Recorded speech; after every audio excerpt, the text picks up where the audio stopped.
नमस्कार, welcome to nursing smart. Nursing smart के YouTube channel पर एक बार फिर से आप सभी लोगों का स्वागत है।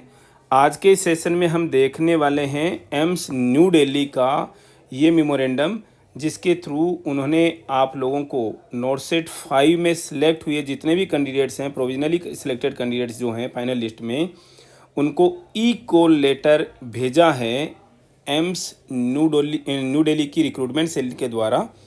तो उसी के बारे में हम छोटे से वीडियो में कुछ इंपॉर्टेंट चीज़ें डिस्कस करने वाले हैं कि आपको आगे क्या करना है। जितने भी कैंडिडेट्स एम्स न्यू दिल्ली के लिए सेलेक्टेड हैं वो प्लीज़ इस वीडियो के थ्रू जाएं और इन जो भी डॉक्यूमेंट्स वहां से मांगे गए हैं, क्या क्या प्रोसीजर रहेगा, वो सारा ध्यान से आपको करके लेके जाने की ज़रूरत है। तो चलिए शुरू करते हैं।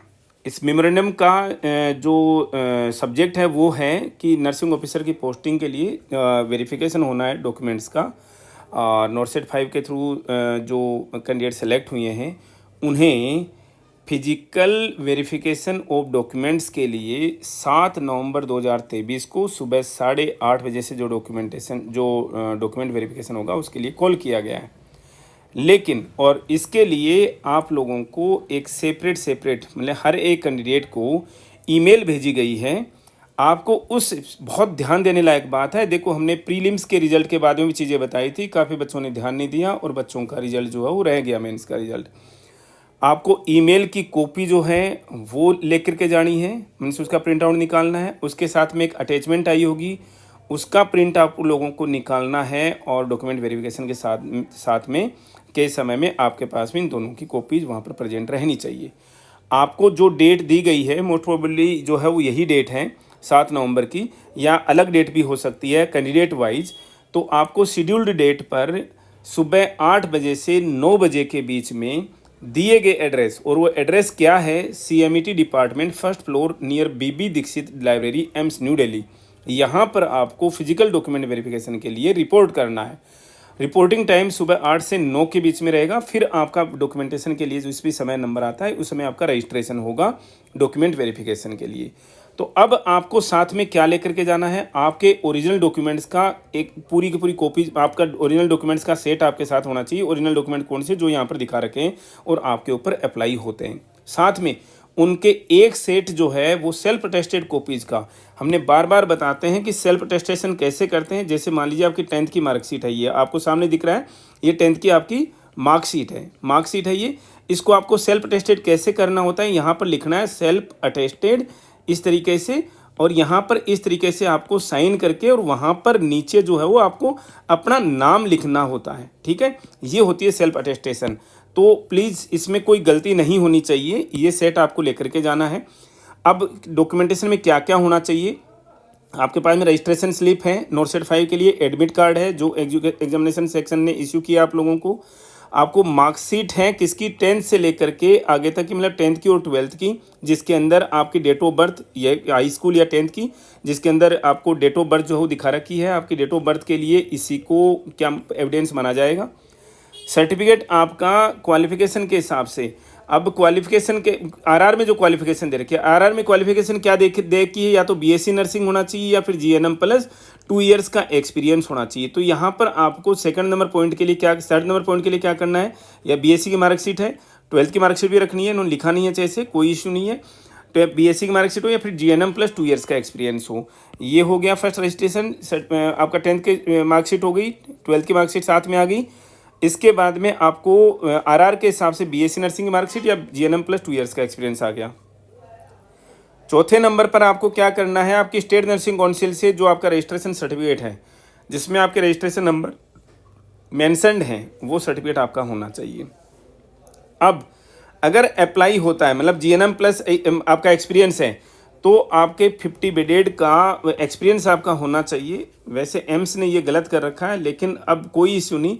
आप लोगों को इसके लिए अगर किसी के पास नहीं है तो घबराने की ज़रूरत नहीं है, आपको एम्स टाइम देगा, क्योंकि ये बड़ा कॉन्ट्राडिक्टरी सब्जेक्ट था। अब एम्स बोलता है कि आपके एक्सपीरियंस सर्टिफिकेट के ऊपर, चाहे वो 200 बेड का हो या 500 बेड का हो, आपके एक्सपीरियंस सर्टिफिकेट में ये मेंशन रहना चाहिए कि this hospital is 60 bedded hospital, ठीक है ना, 200 बेडेड हॉस्पिटल, 500 बेडेड हॉस्पिटल, ये मेंशन रहना चाहिए, क्योंकि एम्स को 50 बेडेड प्लस हॉस्पिटल का एक्सपीरियंस चाहिए आपका। लेकिन घबराने की ज़रूरत नहीं है। अगर किसी के पास नहीं है ऐसा तो आपको एम्स टाइम दे देगा, डोंट वरी। आपका ईमेल और इको लेटर की कॉपी हमने अभी ऑलरेडी सबसे पहले डिस्कस कर लिया आपको। और आपको देखो अब ये डॉक्यूमेंट्स कैसे अरेंज करने हैं। सबसे पहले 10th की मार्कशीट, फिर 12th की मार्कशीट, फिर आपका डिग्री डिप्लोमा की मार्कशीट्स जो हैं, फिर उसका certificate, degree certificate, diploma certificate जो भी है, फिर आपका नर्सिंग का रजिस्ट्रेशन है, फिर आपका एक्सपीरियंस सर्टिफिकेट है। अगर एनओसी चाहिए, एनओसी लग रही है आपकी, ऑलरेडी किसी इंस्टीट्यूट में काम कर रहे हैं तो एनओसी चाहिए कि इस तरीके से आपका ये अरेंज होना चाहिए। 10th 12th, फिर आपको इनके सर्टिफिकेट भी आ गए। 10th की मार्कशीट आ गई, मार्कशीट सर्टिफिकेट, 12th की मार्कशीट सर्टिफिकेट, फिर उसके बाद में आपकी डिग्री डिप्लोमा की मार्कशीट, उसका सर्टिफिकेट, फिर नर्सिंग का रजिस्ट्रेशन और एक्सपीरियंस सर्टिफिकेट एंड एनओसी। ठीक है, ये तो है। अब इसके बाद में जो आपकी आईडीज़ वगैरह लगेंगी वो नीचे आप कैसे भी लगा सकते हैं, उसके लिए इन्होंने कोई ऑर्डर नहीं दे रखा। Photo identity card issued from government of India या गवर्नमेंट अथॉरिटी, आधार कार्ड हो सकता है, पैन कार्ड हो सकता है, ड्राइविंग लाइसेंस हो सकता है। आपको एक बड़े passport size recent coloured photograph भी साथ में कैरी करनी है, एक ही नहीं, दो दो तीन तीन ले जाना, कोई इशू नहीं है। SC/ST OBC कैंडिडेट के कंडीशन में आपका सर्टिफिकेट जो है वो वैलिड होना चाहिए, जो भी कंपिटेंट अथॉरिटी होती है और प्रेस्क्राइब्ड प्रोफॉर्मा होता है तो। ठीक है, पहली चीज़।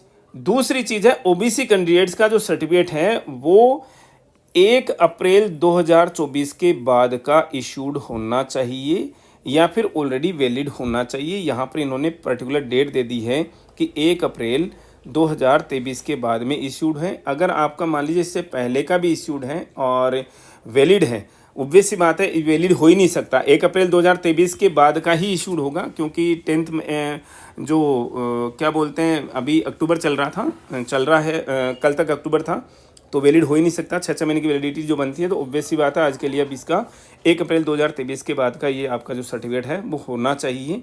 अगर एप्लीकेशन के समय में भी आपका सर्टिफिकेट वैलिड था, अंडर प्रोसेस है, तो डरने की ज़रूरत नहीं है, समय मिलेगा आपको पर्सन्स विद बेंचमार्क डिसेबिलिटी है तो उसका आपका सर्टिफिकेट चाहिए होगा। EWS का सर्टिफिकेट 1 अप्रैल 2000, ये तो मैंडेटरी है भाई, ये तो पहले का हो ही नहीं सकता, क्योंकि ये फिनंशियल ईयर के हिसाब से बनता है।